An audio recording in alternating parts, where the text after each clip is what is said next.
지금 이 보기는 이 본문을 그대로 옮겨놓은 것과 똑같은데 섬유소와 비섬유소는 반추위에서 누구의 반추위 미생물의 에너지원이 되고 결국에 이렇게 해서 자라난 미생물의 대사산물이 동물의 에너지원이 되는 거죠. 우리 그 얘기 하고 있었잖아. 그래서 여접시 1번입니다. 그런데 1번이 답같이 안 생겼나 봐. 역시나 수능 때도 오답률이 굉장히 높았고요. 3, 4, 5번 이 포도당이라는 말 때문에도 오답이 굉장히 많았습니다. 알겠죠? 자, 이런 거 헷갈리지 말고 뭘로 푼다? 얘는 정말 평가원스러운 문제야. 문제 유형은 이렇게 잘 안 나올 수 있어도 뭘 파악하는 문제? 비문학에서 이런 식으로 맥락을 파악하는 문제. 문제는 다르게 나와도 보기의 맥락 이렇게 해서 말이 되느냐 그거 물어보는 거야. 그렇기 때문에 이를 이용한다. 이거는 에너지원으로 이용된다. 이런 맥락에 뭐를 끼워넣어야 되느냐 그게 핵심이란 얘기죠. 그죠? 자, 4번 답 3번 이거 너무 쉽지. 답은 쉬워. 하지만 문제는 하나만 보고 찍는 양아치처럼 풀어줘. 우리는 공부할 때는 모범생처럼 빡세게 고시 공부하는 사람처럼 공부해야죠. 3번이 중요한 게 아니라 1번이 중요합니다. 보세요. 숙식산이 많이 배출될수록 반추동물의 간에서 합성되는 포도당의 양도 늘어난다. 이 말이 직접적으로 없습니다. 중간에 뭐가 빠졌어요? 1번은요. 이 얘기랑 똑같아요. 본문에는 이렇게 써있어.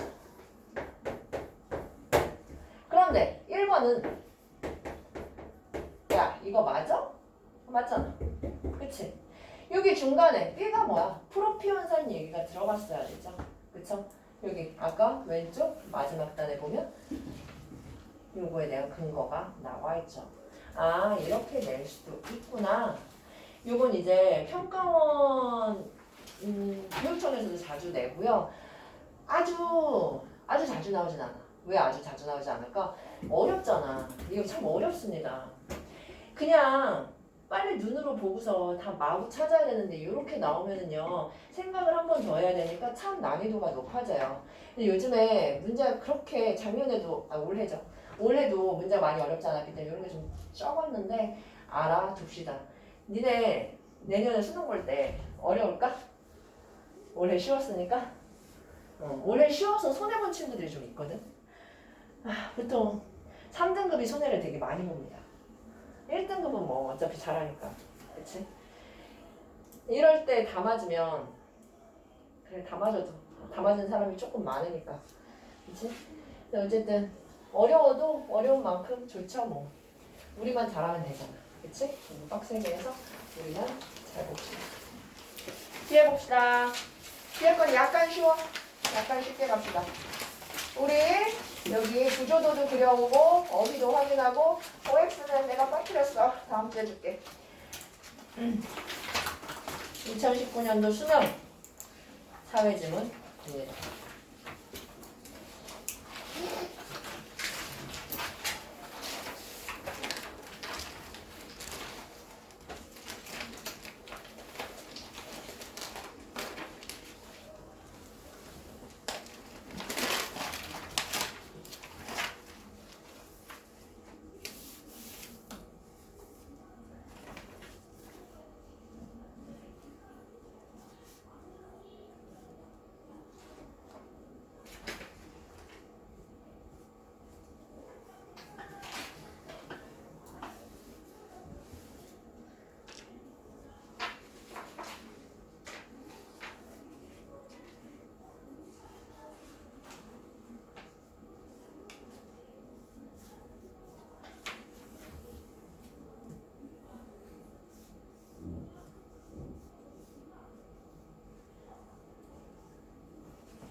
생각이 많을 것 같아. 이거 포기하자. 너무 졸려가지고. 야, 생각을 지금 밤에 안 자고 있고? 그럼 아침에 뭐 하는 거지? 아침 자는 아, 근데 2시가 넘어서 6시지 지금? 이 시간에 졸려? 집에 가면 몇 시에 가? 뭐? 10시? 10시? 말도 안 되는 소리가 오지. 11시. 11시. 실제로 못하지 말고. 그래서 운동장에 야, 무슨 일 너무 잘 거예요.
응?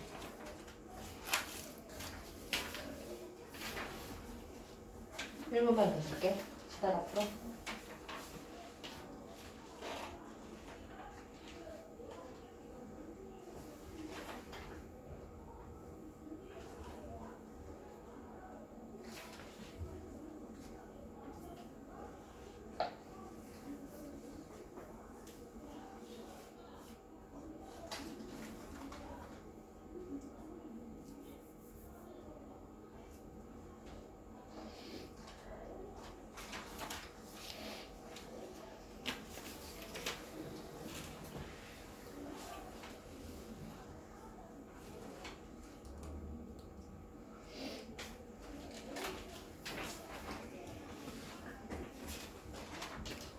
말하는 거 아니야?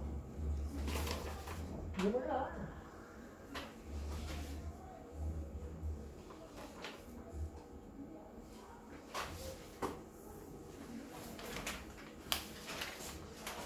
봅시다.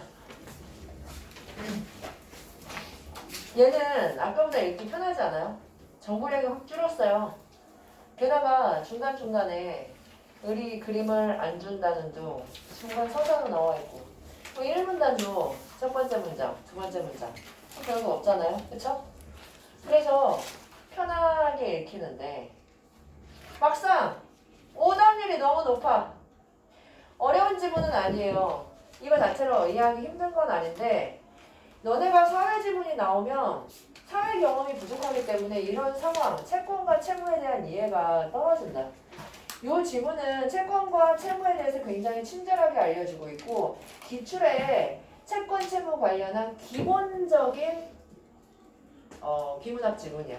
그래서 얘를 머릿속에 담아두고 그 다음에 계약이라든지 채권이라든지 더 깊게 들어가는 지문들을 공부하시는 게 좋습니다. 이게 왜 기본이냐? 채권과 채무에 대해서 굉장히 정확하고 친절하게 알려주고 있거든요. 자, 앞에서부터 한번 봅시다. 이것도 또 한 장 넘기세요. 해설이랑 같이 봐주세요. 봐봐, 정보량이 별로 없으니까 내가 체크도 별로 많이 안 했잖아. 그치? 사람은 살아가는 동안 여러 약속을 한다. 계약도 약속이다. 그런데 얘는 법적인 법률 효과가 없지만 얘는 계약은 일반적인 다른 약속처럼 서로의 의사표시는 합치하여 성립하지만 약속과 달리 뭐가 있다? 일정한 법률 효과의 발생을 목적으로 한다라 그랬어.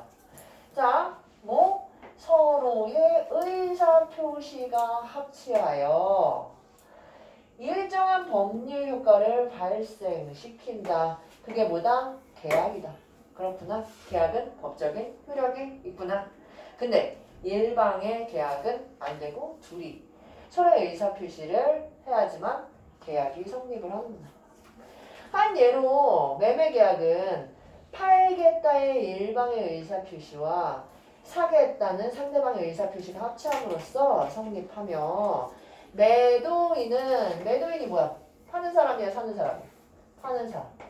머릿속에 박아. 파는 사람. 그러면 매도인은 채무자야, 채권자야? 그렇게 말할 수 없다. 왜 없느냐? 그거를 오늘 핵심으로 머릿속에 잘 담아가셔야 됩니다. 보세요. 매도인은 매수인에게 매매 목적물의 소유권을 이전해야 할 의무를 가진다. 의무를 가진 사람을 뭐라고 한다? 채무자라고 한다. 뒤에도 나오죠. 매매 대금의 지급을 청구할 권리도 동시에 갖는다. 매도인은요, 이러한 의무와 이러한 권리가 있어요. 권리가 있기 때문에 채권자이기도 해요. 그러면 어쩔 때 채무자고 어쩔 때 채권자인가? 확인해 봅시다. 반대로 매수인은 매도인에게 매매대금을 지급할 의무. 얘도 채무자네. 의무가 있으니까 채무자. 소유권 이전을 청구할 권리를 가지니까 매수인. 사는 사람이죠? 얘도 채권자이기도 해요. 양 당사자는 서로 권리를 행사하고 서로 의무를 이행하는 관계에 놓이는 것이다. 자, 지금 보면 헷갈리죠? 근데 뒤에 한번 봅시다. 이어서 둘 다 채권자이고 둘 다 채무자인데 그러면 사건을 어떻게 나눠야 되나? 이처럼 의사표시를 필수적 요소로 하여 법률 효과를 발생시키는 행위들을 법률 행위라고 한다. 그렇대. 계약은 법률 행위의 일종으로서 당사자에게 일정한 청구권과 이행 의무를 발생시킨다. 청구권은 뭘 발생시키는 거야? 채권을 발생시키는 거고요. 이행 의무를 발생시킨다. 이행 의무를 발생시킨다는 거는 채무를 발생시킨다는 거야. 그 내용이 그대로 나와 있죠. 이렇게 청구권을 내용으로 하는 권리가 채권. 그에 따라 이행해야 할 의무가 채무. 지금 보세요. 매매라는 거는 물건을 건네주고 돈을 받는 겁니다. 그러면 물건이 건너가는 사건과 돈이 돌아오는 사건 두 개가 있어. 어떤 사건을 놓고 볼 것이냐, 사건을 뭘로 볼 것이냐에 따라서 채권과 채무가 달라지는 거야. 내가 이렇게 채권과 채무를 열심히 설명하는 이유는 다른 채권 채무 지문에서 이 사람이 채무자냐 채권자냐 고르는 선지가 나오기 때문이에요. 그래서 얘도 요걸 이해했으면 뒤에 13번 문제를 틀리지 않을 수 있어요. 자, 보세요. 그렇기 때문에 물건이 옮겨가는 사건만 보면 파는 사람이 채무자야. 물건 줘야 되니까. 물건 사는 사람이 뭐야? 채권자. 물건 줘! 라는 권리가 있으니까. 근데 돈이 오는 사건을 중심으로 보면 야, 돈 내놔. 파는 사람, 매도인이 얘기하겠죠? 그럼 채권자. 돈 줄게.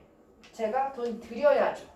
매수자가 채무자가 되는 거죠. 돈을 줄 의무가 있으니까. 그래서 동전의 양면 같다고 얘기하는 겁니다. 동전의 양면처럼 계약을 하는 순간, 매매라는 계약을 하는 순간 채권과 채무가 동시에 발생을 하는 거예요.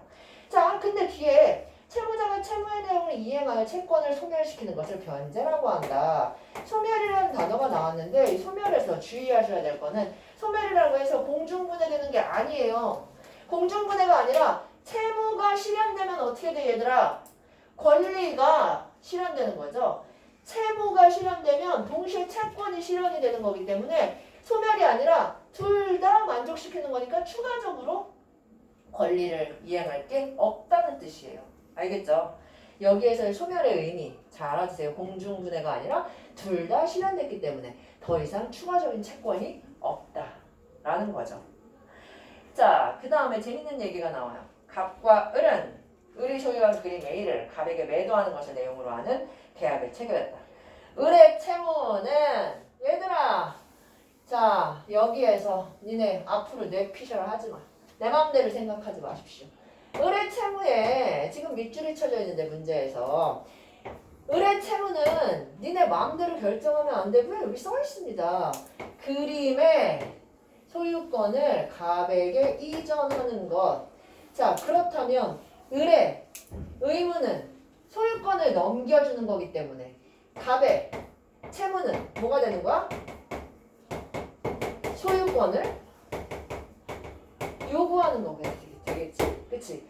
이 소유권 이전 문제에 있어서 얘가 하는 애가 채무자. 갑의 채무, 미안해. 잘못 썼어? 말하다가. 갑의 채권은 소유권을 요구할 권리죠. 내놔. 그쵸?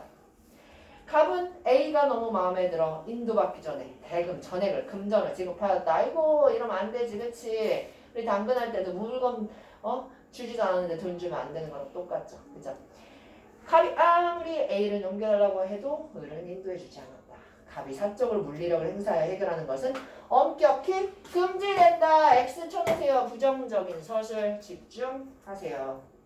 자, 그 다음에 채권의 내용은 민법과 같은 실체법에서 규정하고 있고 실체법 몰라도 문제 풀어. 하지만 난 알았으면 좋겠어. 실체법이 뭔데?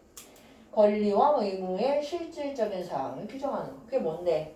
실체법은요. 실행 말고 너 죄 있어. 너 무죄야. 너 잘못했어. 라고 규정하는 것까지가 실체법이야. 그래서 그냥 민법, 상법, 형법 이런 것들이 실체법이고요. 너 잘못했으니까 10년 동안 감옥 가. 너 500만 원 내. 라고 얘기하는 게 절차법입니다. 그래서 실체법과 절차법 차이 알아두면 좋잖아. 그럼 나중에 고생 안 하잖아. 그치? 오늘 하나 더 알아가는 거지. 이런 건 평생 가잖아. 알아두면 성인 돼서 좋은 거잖아. 그치? 아무튼 갑은 그래서 그림을 안 내놓으니까 을이 소를 제기하여 판결로서 강제집행을 신청을 할 수도 있대. 강제집행은 채무자의 의사에 구애받지 않고 채무의 내용을 실행시켜 채권이 실현되도록 하는 제도예요. 여기서 부정적인 서술. 야, 당연히 채무자한테 아이고 강제집행하러 왔는데 허락해 주실래요? 아니요, 허락 안 할래요. 그럼 못하면 그게 강제집행이야? 아니지.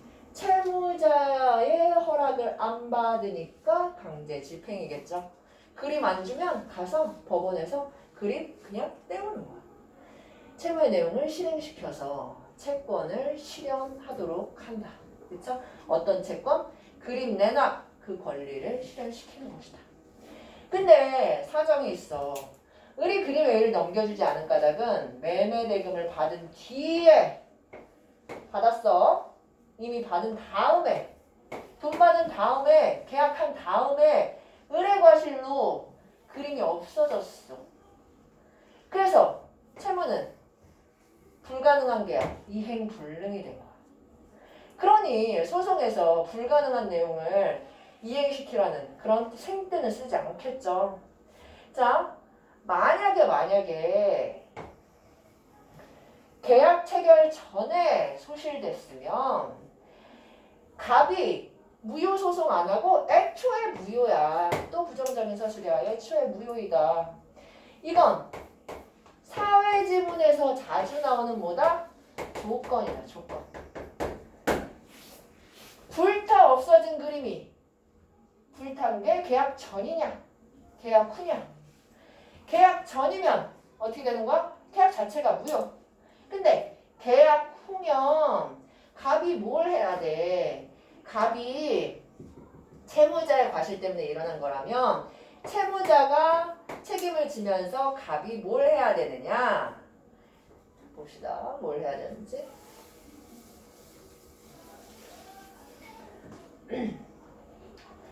자, 뒤에 나와요. 이때 채무 불이행은 갑이나 을의 의사표시가 작용한 것이 아니라 매매 목적물의 소실에 따른 이행 불능으로 말미암는 것이다. 그랬어. 앞으로 이런 A가 아니라 B다라는 문장 구조는 반드시 외워두도록 합니다.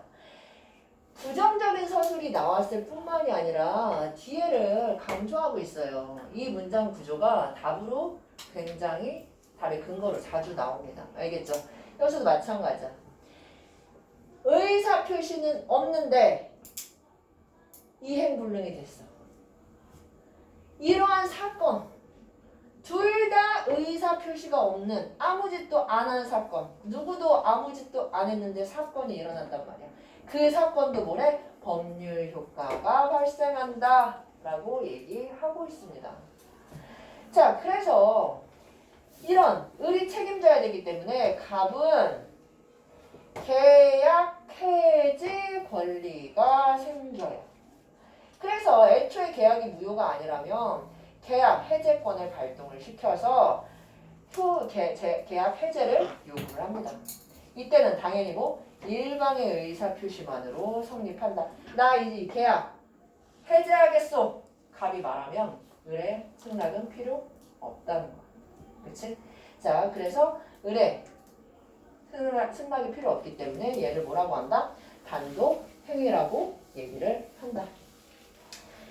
그래서 갑은 계약을 해제하였다. 이렇게 해제하였다. 이로써 계약으로 발생한 채무는 없던 것이 됐다. 당연하지. 계약이 채권과 채무 물건 주고 돈 받는 채권 채무를 발생시키는데 계약이 해지되면 당연히 채권과 채무는 없던 것이 돼요. 양장사자는 채무를 이행할 필요가 없어. 다만 이행된 것이 있다면 원상태로 돌려놔야 돼. 원상회복 청구권이 그거야. 그래서 여기 봅시다. 계약이 해제되면 채권 채무는 소멸되고 단지 뭐만 남는다? 갑의 원상회복 청구권만 남는다. 그러면 여기에서의 갑의 채권은 기억에 밑줄 친 사건과 전혀 다른 뭐다? 원상회복 청구권. 그러니까 돈 돌려줘 라는 권리만 남는 거예요. 그림 줘가 아니라 그림 줘라는 권리에서 뭘로? 돈 돌려줘로 바뀐 거예요. 그렇지? 그렇대. 자, 그럼 문제 한번 봅시다. 왜 틀렸는지 보자고. 1번. 유클의 내용과 일치하지 않는 거. 몇 번이요? 3번이래. 아까 얘기했지? 자, 규정이 있고 마련되어 있고 법률 행위가 없으면 법률 효과가 발생하지 않는다. 이미 했죠?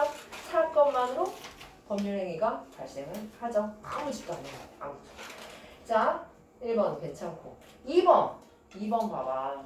별표 치세요. 이거는 헷갈리시면 안 되는 게요.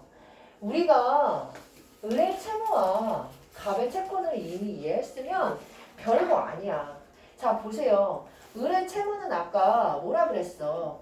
얘는 그림, 소유권, 이전이야. 그치?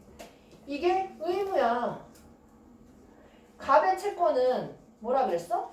돈 돌려줘. 이거란 말이야. 지금 같은 사건에 대해서 채권과 채무가 아닙니다. 자, 그러면 답을 찾으러 다닐 필요도 없어요. 똑같은 얘기가 5번에 있죠. 기억에는 물건을 인도할 의무가 있고 니은에는 금전의 지급을 청구할 권리가 있다. 괜찮죠? 자, 그렇기 때문에 기억 보세요. 매도인의 청구 땡. 매도인이 청구하는 게 아니죠. 그쵸? 매도인의 의무죠. 그지? 2번 채권자와 채무자의 의사표시가 작용하여 성립한다. 땡. 그치? 채무자 의사표시 없다. 없어도 된다 그랬고 3번 기업과 니은은 기업이 이행되면 이럴 수 없어. 같은 사건이 아니야. 그치? 그렇기 때문에 기업과 니은은 서로 이런 식으로 상호작용을 할 수 없다. 4번 동일한 계약 효과도 아니다. 그죠? 그래서 답 5번. 자, 3번 별표.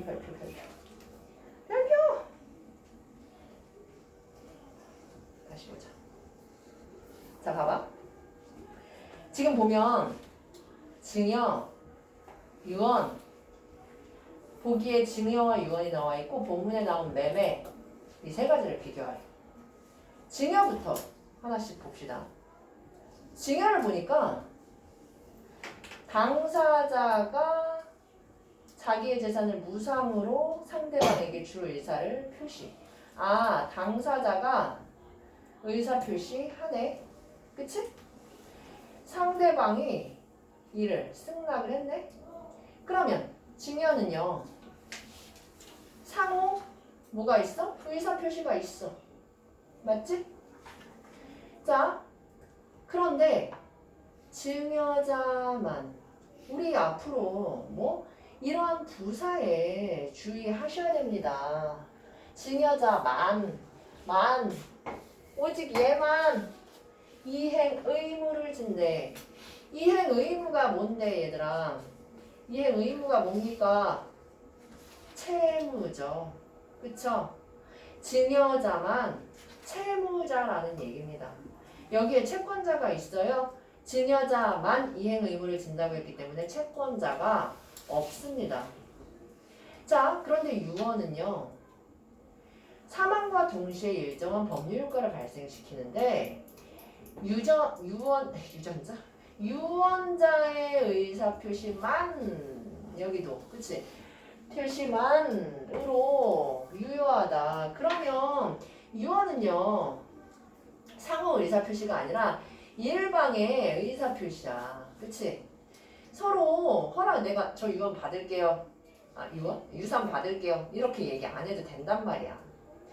그래서 의사표시의 상대방이 필요 없다는 점에서 증여와 차이가 있다라고 얘기하고 있습니다. 그렇기 때문에 답은 3번이요. 지금 봐봐. 변제 의무를 발생시키지 않는다. 말이 돼요? 안 돼. 변제 의무라는 거는 채무를 이행시켜야 되는 이행 의무가 있다는 얘기잖아. 그쵸? 아까 증여자는 채무자가 되는 거야. 증여를 한다고 말하는 순간부터. 승낙을 받은 그 순간부터. 그렇기 때문에 변제 의무를 발생시키지 않는다. 땡. 답은 3번 되겠습니다. 5번은 1번. 그죠? 자, 지금 한 장 넘기고 두 장 넘기면 OX가 있어요. OX까지 풀어봅니다. 이 어휘를 보면 여기 비어있지? 니네가 채우는 거야. 거의 찾으세요?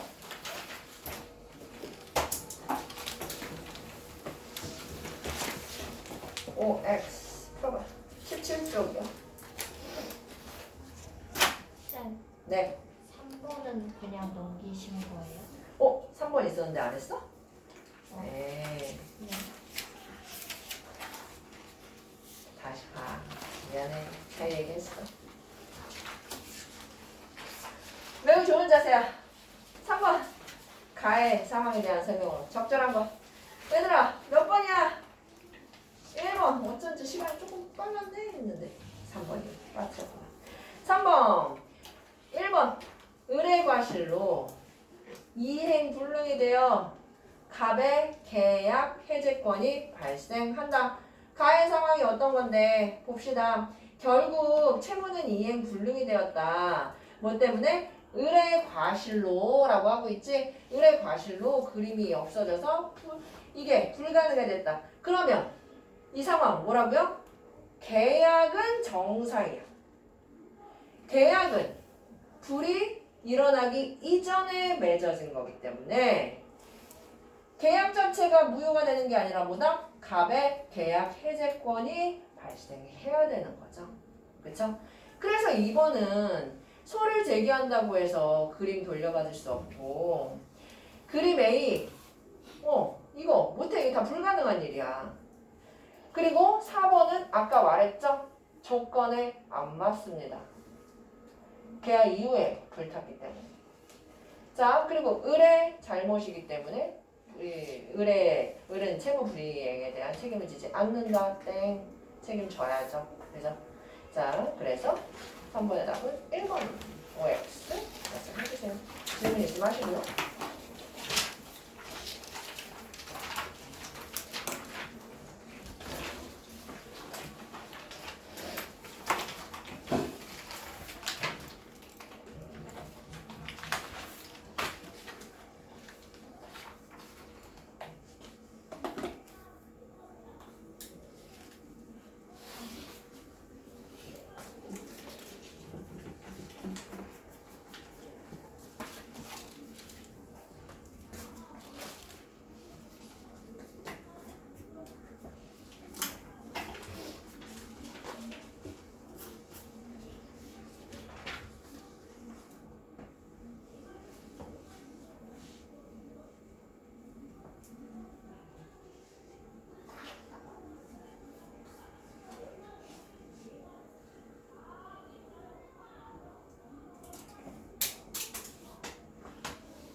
오케이, 잘했고요. 한 종이 정도 틀린 것 같은데 많이 틀린 사람들 질문하시고 다 채워봅니다. 원래 앞에 것도 OX가 있었는데 편집하다가 백지가 되버렸어. 잠깐 쉬고 문항